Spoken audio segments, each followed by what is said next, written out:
Male chauvinism, feminism, women's rights, women's roles, equality, these issues never seem to die. We revisit them over and over, but globally, women are still at a disadvantage. We're at an educational disadvantage, socially and politically weaker, more often subject to poverty. We're more often the victims of the sex trade, rape, domestic abuse, and sexual abuse. Some blame society, but even when societies improve their laws and practices, subtle forms of sexism persist. It wasn't always this way. Clearly, God made man and woman equal. We're told male and female created He them in His image. Image means character or soul of God, and God is love. Women are right up there with men in the most important calling a human being can ever fulfill, revealing the love of God. But a few paces down the road, we see both Adam and Eve fall into sin. Now a new variable has been introduced and the system must adapt. God says to the women, "Your desire shall be toward your husband, and he shall rule over you." And to be fair, other texts instruct women to submit.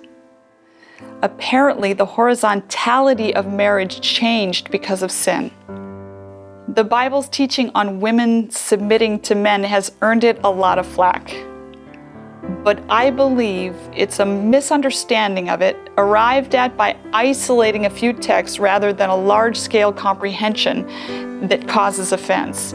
It seems God adapted His ideal of equality of power to the exigencies of an emergency situation, which was sin. It also seems it was a temporary measure on God's part. See, sin made the world dangerous. Women and children needed more protection in that environment. Voluntary submission to a protector can be helpful in a dangerous emergency situation, and it afforded the woman a kind of functional umbrella. The woman voluntarily submitting to a protector husband was a far different picture than we often see when we look at this through our wounded eyes. But we must remember that this took place within a marriage. God calls husbands to be servant leaders rather than autocrats. Husbands, love your wives as Christ loved the church and gave Himself up for her. In fact, of all the places in the Bible that speak of women submitting, not one of them tells the husband to make the wife submit. All of them enlist the wife to submit voluntarily. A wife submitting to a servant leader husband would result ultimately in a reinstatement of equality of power in the marriage. And truthfully, the healthiest marriages function horizontally rather than top down. In fact, as a counselor, I've noticed that whenever one member of a marriage dyad always has the final word, and it can go both ways, it starts to look like an unhealthy parent-child relationship rather than a husband-wife relationship. Often sexual interest is lost because who wants to have sex with a parent? And well, it's just a mess. What happens when we take the submission concept outside of a healthy marriage? Disaster.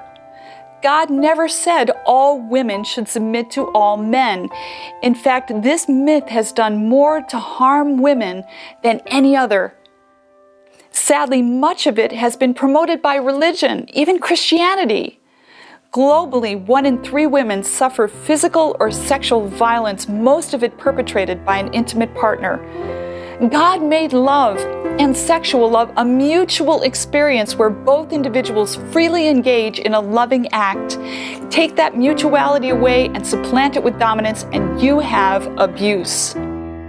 Anytime one human being dominates another in a sexual context, they have violated the laws of our design. It doesn't matter if either party find it sexually appealing, it is still perverted and unhealthy.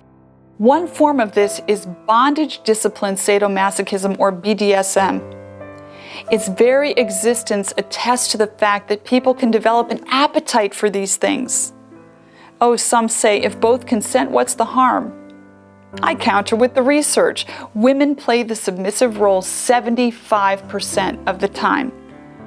And the research that claims to prove BDSM practitioners are happy and well-adjusted, it focuses on those in the dominant role. It also shows that the dominant ones are less agreeable than the average person. So I say, so what if mean-spirited men practicing BDSM feel happy? That doesn't make it healthy. And it prevents the end game of sexuality, which is love. You know, sinful human beings can become obsessed with power, but the love of power cancels out the power of love. Another form of dominance is sexual abuse.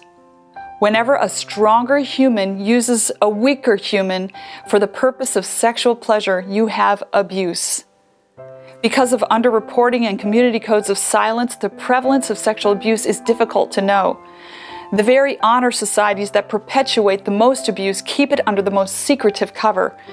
But a recent study showed that globally an estimated 7.9% of men and 19.7% of women experienced sexual abuse prior to the age of 18.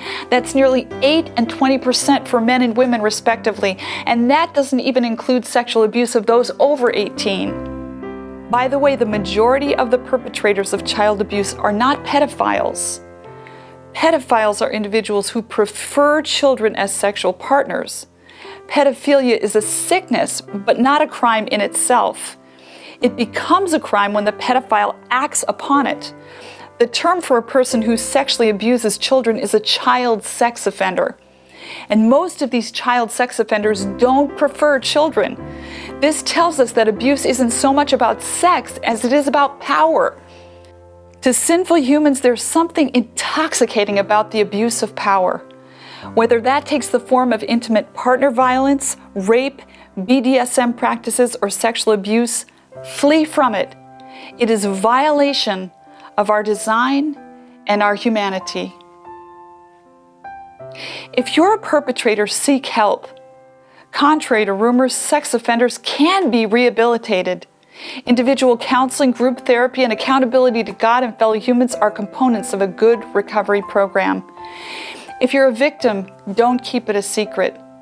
Calling a hotline such as the National Child Abuse Hotline in the U.S. is a good first step. Once they learn of your particular situation, they can help you with subsequent steps.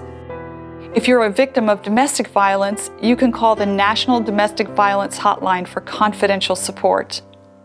Most importantly, believe that these horrifying crimes reflect the character of the enemy of God and that God frowns upon them. And believe that God created sex and marriage for mutual pleasure and expression of love, not for dominance and control.